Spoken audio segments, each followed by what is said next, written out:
Buenos días, sean todos bienvenidos a este en vivo.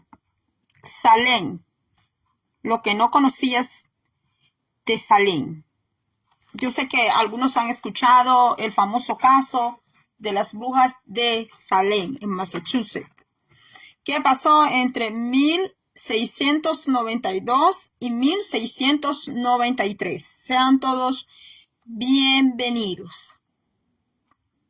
Lo que allí sucedió se conoce como las brujas de Salem. Salem es un nombre que está en bocas, así como el nombre Nínive y la ciudad de Jonás. Estos nombres están ahorita en bocas, está en titulares, está en noticias, pues porque el famoso eclipse del 8 de abril va a pasar aquí en Estados Unidos sobre esas ciudades. Entonces, si usted quiere ver el anterior vídeo donde estuvimos hablando de Nínive, pues lo puede ver. Ahora vamos a hablar de Salem. Bueno, y muchos conocen ya el significado de Salem, que es paz, y usted ve que ese vocablo de Jerusalén se asocia con Salem, que es Shalom, que es paz, y bueno, todo esto. Pero vamos a ver qué fue lo que allí sucedió. Hubieron 20 personas inocentes que fueron acusadas, más de 20 personas. Hay entre 25 y 29 personas inocentes que fueron acusadas de brujería, de practicar la brujería, porque sabemos que en tiempos pasados, una de las maneras que también la iglesia tradicional y España, la reina Isabel de España con su esposo se deshicieron del pueblo del Señor, pues fue acusándolos de brujos, de hechiceros, así como hoy a veces en la iglesia, ¿verdad? Cuando una persona es tomada por el Espíritu Santo, le llaman que es brujo, que es un hechicero, que no está bien. Veamos qué sucedió. Dice, fueron acusadas de practicar la brujería. Hubieron procedimientos legales en este caso que tuvieron lugar en Salem. Miren el lugar llamado de paz, que era conocido como la Nueva Inglaterra, porque habían venido personas migrantes de Inglaterra, de Francia, y por eso le llamaban a Salem la Nueva Inglaterra. Entonces, no quiero pasar por altos. Aquí Estados Unidos vinieron de Inglaterra, vinieron de Francia, después vinieron también judíos. Y entre los que vinieron de Europa, vinieron muchos de las iglesias presbiterianas, puritanos y cuáqueros. Y entre lo que sucedió en Salem, tuvo que ver mucho el reverendo puritano llamado Samuel Parris y su tremenda equivocación. Vamos a ver. Él tenía una niña de 9 años que se llamaba Betty Parris y también tenía una sobrina llamada Abigail Williams de 11 años. Estas niñas fueron denunciadas, fueron tomadas que estaban endemoniadas.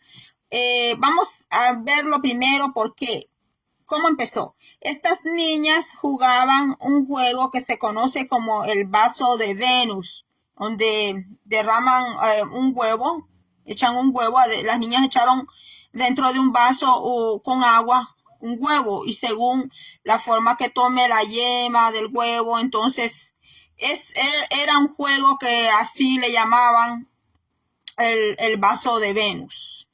Yo nunca he jugado ese juego, no sé en qué consiste, pero esto es lo que yo investigué.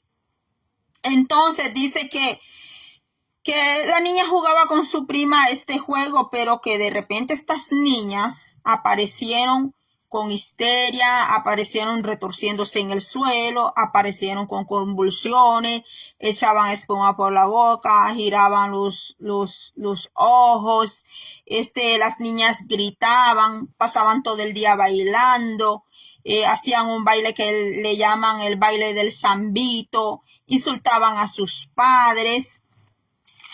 Entonces vieron en las niñas un comportamiento inadecuado, un comportamiento extraño, porque sus síntomas también daban gritos, se escondían debajo de los muebles, tiraban cosas, tiraban objetos. Entonces el reverendo Parris, que fue el cuarto ministro llamado para llevar esa congregación en Salem, era el padre de Betty Parris y era el tío de Abigail Williams de 11 años. Pero no solo estas dos niñas tenían ese tipo de comportamiento, sino que también Anna Pullman, Elizabeth Hubbard, Mary Walker, Mercy Lewis, Mary Warren. Bueno, y en la mayoría eran mujeres, porque casi siempre cuando hay acusaciones de brujería y todo esto, casi siempre es a las mujeres y las niñas que están culpando más que a los hombres, que los caballeros. Entonces tenían estas acusaciones basadas en el libro de Éxodo 22:18, donde dice: no dejarás con vida a ninguna hechicera. Entonces este caso fue llevado hasta los tribunales. Entonces el reverendo Parris quería llevar a cumplimiento esa palabra del Éxodo. Entonces se dio un perseguimiento de los miembros marginados, en los cuales hubieron 20 ejecutados. Ya en 1965 se criticó a los magistrados de Salem por la muerte y persecución de inocentes. Para 1700 y 1703 se presentaron solicitudes que revocaran las condenas y se exoneraran a los acusados, y en 1711 se autorizó una indemnización para las familias de los ejecutados. Quisieron hacer como un acto de retribución, pero imagínese usted, eso no es una retribución justa. Dice aquí: de los ejecutados injustamente se tomaron de esta parte de la Biblia, de 1 Samuel 28:3-25. Si no me equivoco, es donde habla de la divina de Endor.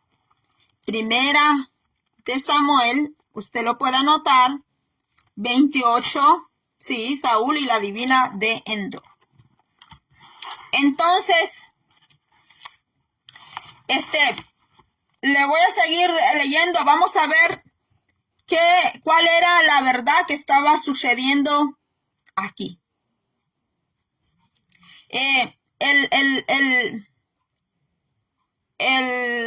Parris, Samuel Parris, llamó a un doctor llamado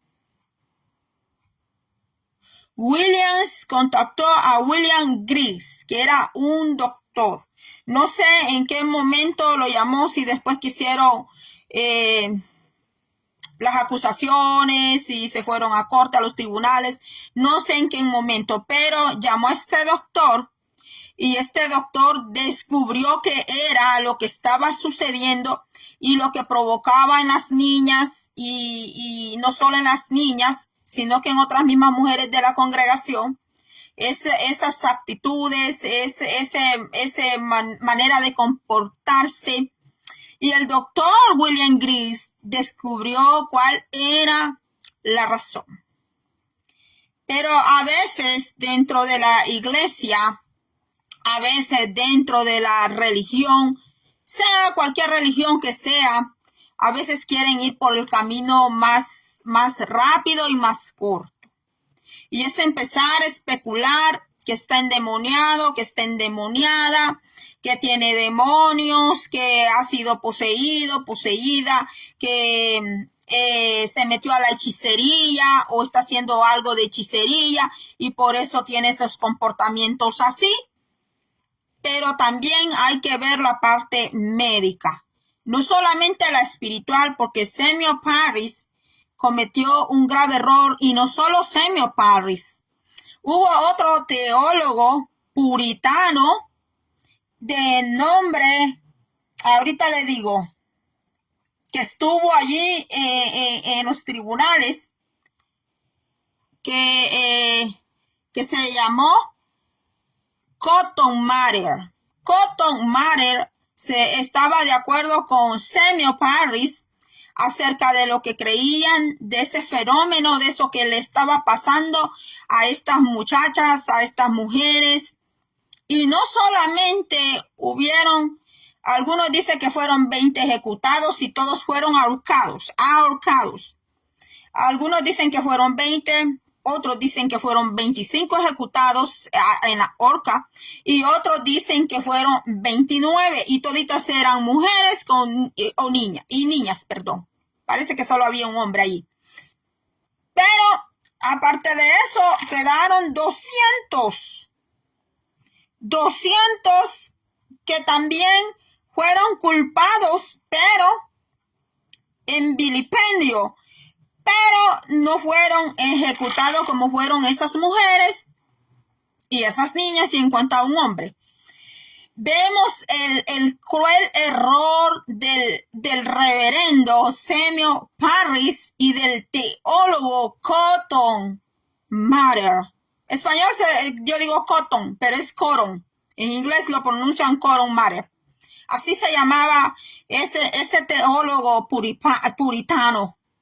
Qué terrible que para cometer un error tremendo, no importa si es teólogo, si es erudito, si es pastor, si es reverendo, si es maestro, si es doctor, si es un hombre humilde que trabaja en el campo, no importa, mire, porque esto sucedió en Salem, que es un lugar muy famoso por lo que sucedió allá en esa vía, en el pueblo de Salem, que hasta, más que todo esta leyenda, esta historia que sí fue real, solo para en octubre que viene el Halloween es que usted va a escuchar hablar de las brujas de Salem, que nunca fueron brujas, sino que fueron mujeres que fueron contaminadas cuando consumieron pan con hongo. Veamos lo que descubrió el doctor William Gris, que le sucedieron a todas esas mujeres y esas niñas. Ellas comieron pan de centeno y mire qué casualidad que después que estaban las niñas jugando con el vaso de Venus, ese juego de vaso de Venus, ya le expliqué que echan el huevo adentro rompen el huevo y echan la clara con la yema adentro de un vaso con agua.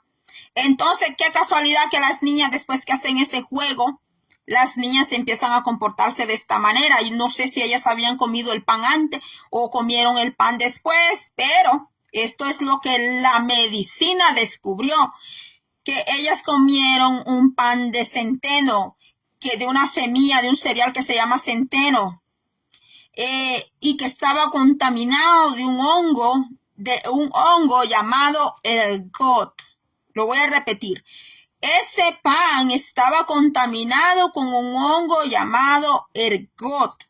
No, el nombre científico de ese hongo es Clavice purpurea. Clavice purpurea. En inglés no sé cómo se dice. Ahora dice, produce una toxina llamada ergotina, que es alcaloide, muy parecida a LSD. Ese fue el causante de los síntomas, de esa sintomología que sufrieron las niñas y mujeres que colgaron en una horca en Salem. Y después, ¿qué hizo el tribunal? ¿Qué hizo el juez? ¿Qué hicieron estos teólogos y estos reverendos? Quisieron hacer una retribución. ¿Cómo van a retribuir con dinero? ¿Cómo van a indemnizar a las familias después que llevaron a la horca a personas inocentes? Por eso el Señor dijo en el libro de Oseas, le voy a leer lo que dice el Señor en el nombre del Padre, del Hijo y del Espíritu Santo, veamos qué dice el Señor en el libro de Oseas, capítulo 4, verso 6, y es un versículo muy popular para los teólogos, para los muy estudiosos de la Biblia.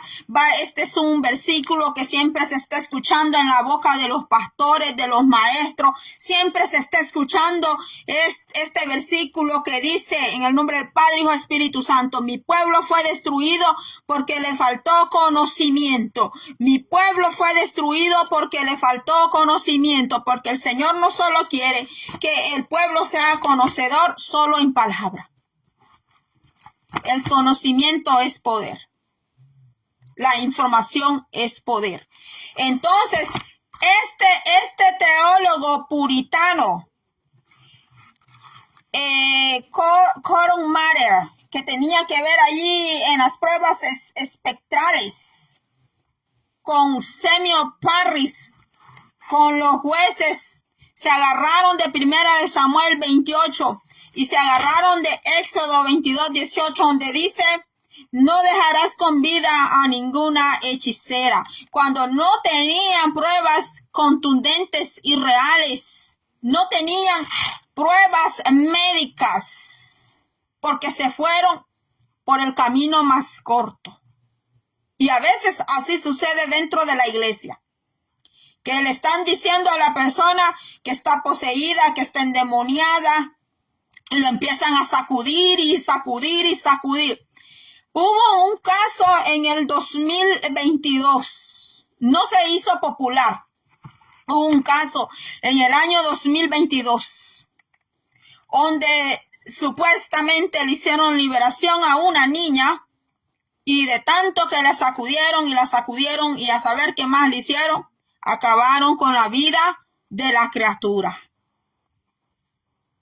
Pero eso no fue un hecho tan sonado, pero sí se conoció en algunos lugares. En este estado donde yo vivo sí fue conocida esa noticia.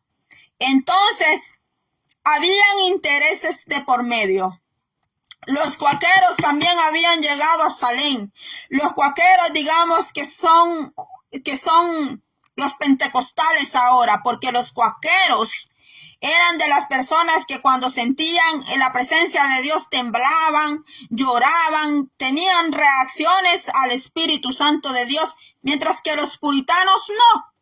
Hay puritanos ahora, sí, hay puritanos. Yo le puedo decir nombre. Hay puritanos que siguen de esa línea. Uno de ellos es Paul Washer. El pastor, predicador Paul Washer o Paul Washer viene de esa línea de los puritanos, como hay otros por allí que no lo dicen abiertamente, que vienen de la línea de los puritanos, pero cuando usted escucha sus mensajes, cuando usted escucha sus reflexiones, cuando usted escucha ciertos términos teológicos, usted se da cuenta que vienen de la línea puritana. Entonces sabemos que hay denominaciones. Entonces, bueno, regreso al tema. Habían intereses personales, muy personales. Los cuáqueros habían llegado también a Salem. Habían llegado los cuáqueros y ahí estaba Samuel Parris, que era el cuarto encargado de esta congregación. Entonces, a él no le convenía mucho, ¿verdad?, que se levantara otra iglesia, porque no era una vía tan grandísima, ¿verdad? Así como a veces sucede que los pastores se enojan porque este pastor se llevó gente para otra iglesia y así. Entonces, este Samuel Parris vio que habían llegado allí los cuáqueros. Y también dice de que Samuel Parris era una persona que había estudiado en una universidad famosa, si no mal recuerdo, la Harvard. Allí había estudiado, pero no ejercía lo que él había estudiado. Él no ejercía su disciplina que él había estudiado, y que había sido un emprendedor, un negociante frustrado. Y su última opción de él fue convertirse en un reverendo, convertirse en un pastor. Y allí es donde vemos los terribles atrocidades que comete alguien que dejó por última opción ser pastor. Porque como él traía frustraciones de su pasado y su última opción fue ser un reverendo, porque lo enviaron, porque él fue allí. Y mire lo que sucede. Entonces esa es la famosísima historia de Salem. Hay muchísimo que hablar. Por ejemplo, a la familia Putnam, que también culparon a esta familia de hechicería, de brujería.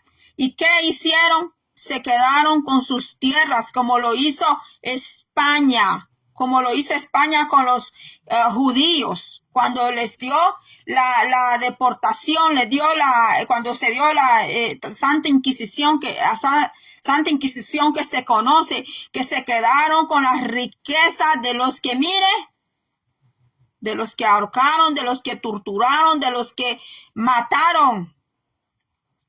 Y bueno, esta es la famosa historia. Y estos dos, este reverendo Parris con el teólogo Coron Maren, cometieron el peor error de su vida, condenando a personas que eran inocentes y acusándolas de brujos, de hechiceros, como dijo nuestro Señor Jesucristo, que vendrían lobos vestidos de oveja, que iban a venir a meterse al redil, a matar, a estafar, a robar y hacer de todo desastre, pastores embarazando muchachas de allí mismo. Fraude es el pan más que todo aquí en América, en Estados Unidos de América. No solo Estados Unidos de América. Y estamos diciendo que Cristo viene pronto. Cristo viene pronto para ti, ¿para qué? Para irte a ese reino de gloria con nuestro amado Señor Jesucristo, o para que te juzgue por tanta cosa que se da dentro de un nombre, bajo un nombre de reverendo, bajo un nombre de pastor, bajo un nombre de profeta, que ahora te profetizo que tú eres una millonaria, que tú eres otro, tú eres esto. Cuando han ido a sacar del Facebook, de las redes sociales, han ido a sacar la información. Se han encontrado profetas, hombres y mujeres que dicen que son profetas, sí los han encontrado aquí en Estados Unidos, que han sacado toda la información de una computadora y diciendo que tienen don de ciencia, que tienen don de sanidades, cuando pagan personas que hagan el drama, pagan personas para que actúen. Ya nuestro Señor Jesucristo nos habló de todas estas cosas que iban a pasar, y el Señor nos advirtió, donde dice que nos guardemos, que nos apartemos, dice el Señor. Así dice el Señor. Dice que la oveja conoce la voz de su pastor. ¿De quién? De Jesucristo. Conoce, pero a veces están exigiendo una lealtad a aquel pastor de carne y hueso. Acuérdese que la primera lealtad y fidelidad es al pastor de pastores, que es inmortal, al que es inmortal, a él. Porque a veces le están diciendo a la oveja: si usted no lleva nuestra misma visión, entonces usted no es de este pueblo. Que usted sea leal a nosotros, que esto y lo otro. Pero si ese pastor no se acarrila a los mandamientos de Dios, es un falso. Por más que esté diciendo que Dios lo puso, que Dios lo llamó, que Dios lo ungió, pero sus hechos lo van a evidenciar. Si viene de Dios o no es de Dios, porque este Samuel Parris no tenía revelación de Dios. Y como era puritano, y como los puritanos no creen mucho en las manifestaciones del Espíritu Santo, porque los dogmas, las denominaciones, muchas veces eso es lo que hacen: destruir la verdadera iglesia de Cristo.